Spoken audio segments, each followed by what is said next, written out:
Hi everybody, welcome back to the channel. If you're new here, my name's Paul Reed and I'm a professional photographer.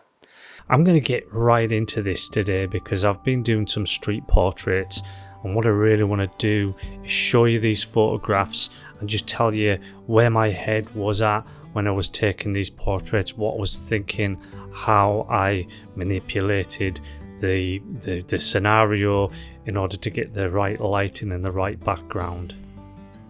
So I'm going to start with this one here, and we were at the Tate Modern Museum. It was a very overcast day, and no matter what you would do if you were out in the open, you were going to get this real top-down lighting from that really kind of white sky.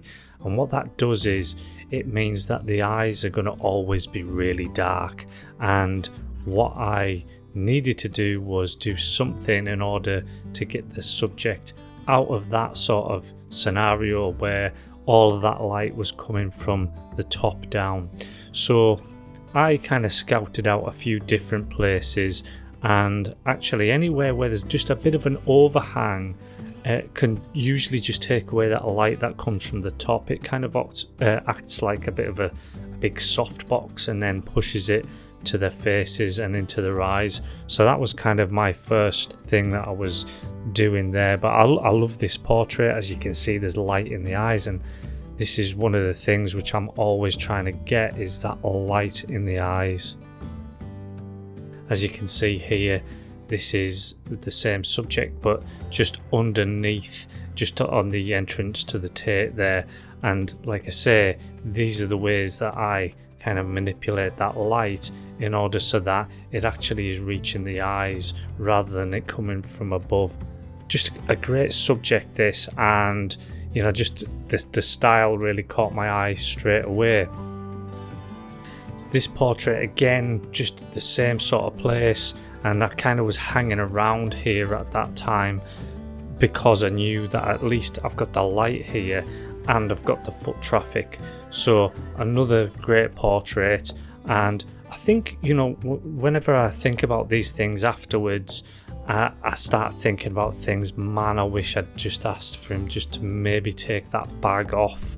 And it's just a learning game all the time, this. Even for me, I'm always thinking about, you know, things like, I wish I had done this. And I think from now on, anything to do with bags and things, I'm just going to ask them maybe just to take those off and put them to the side.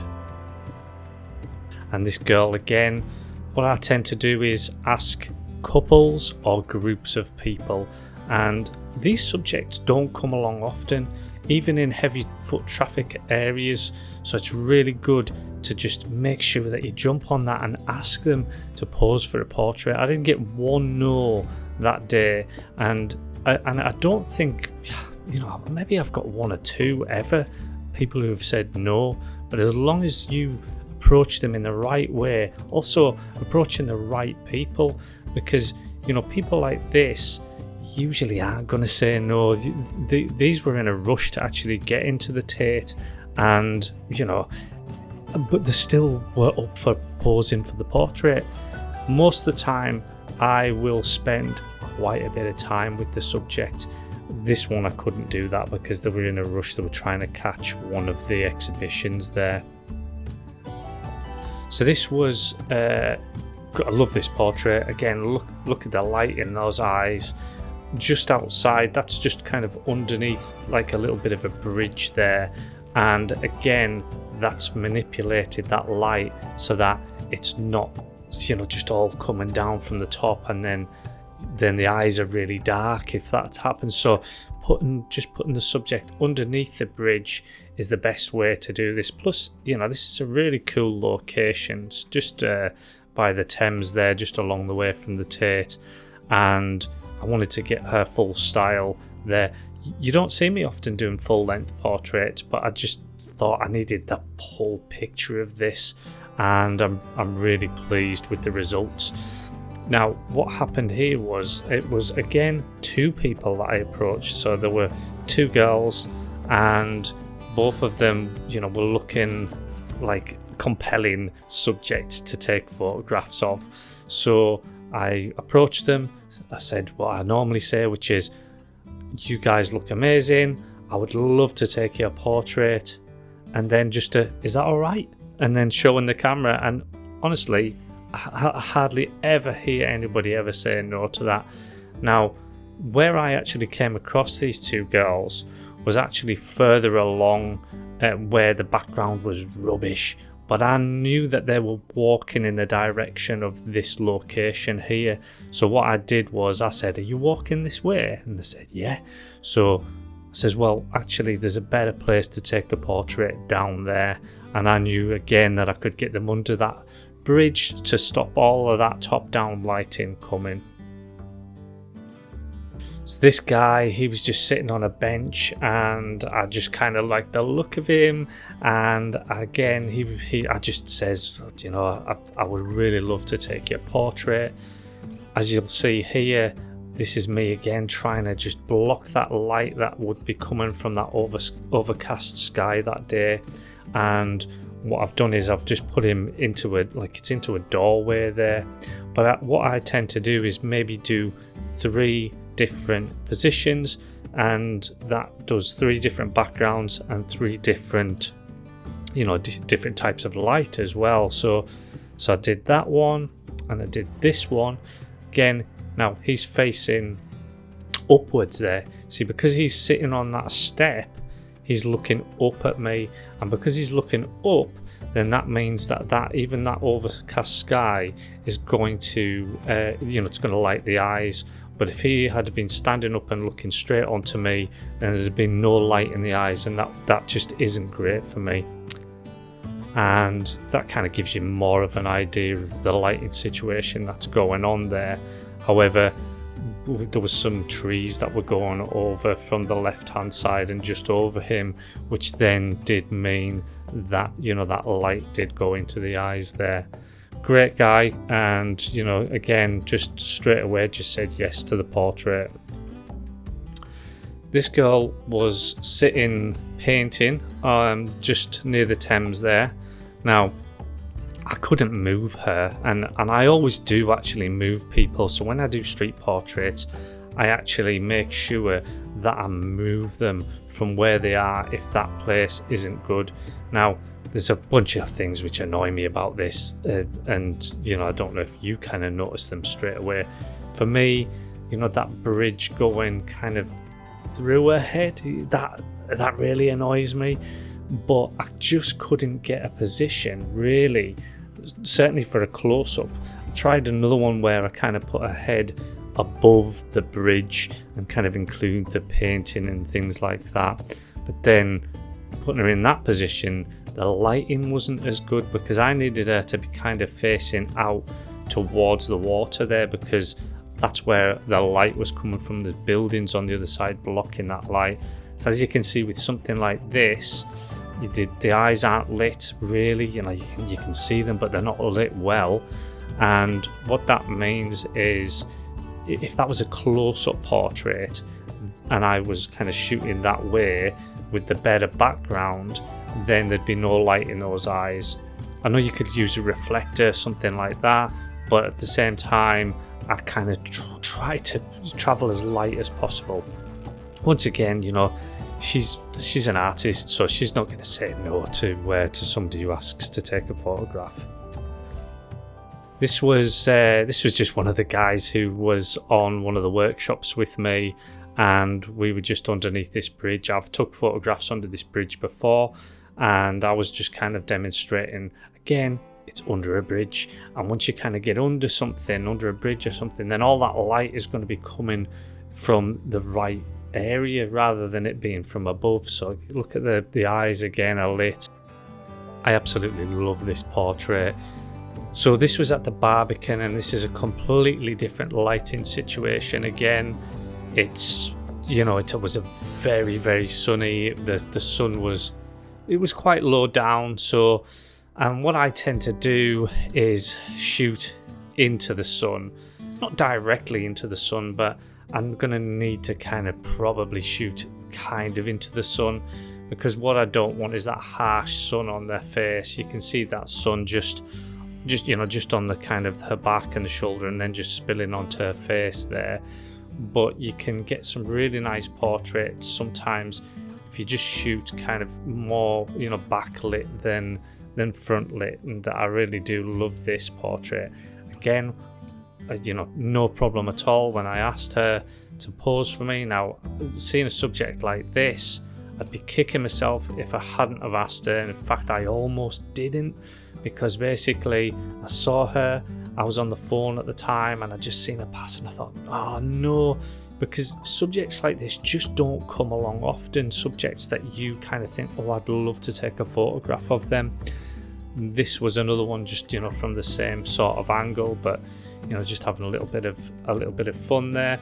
And then this again, this is what I keep doing, is just change the background and change the lighting. Again, the lighting's coming from kind of behind and to the side there, so it causes another different type of lighting.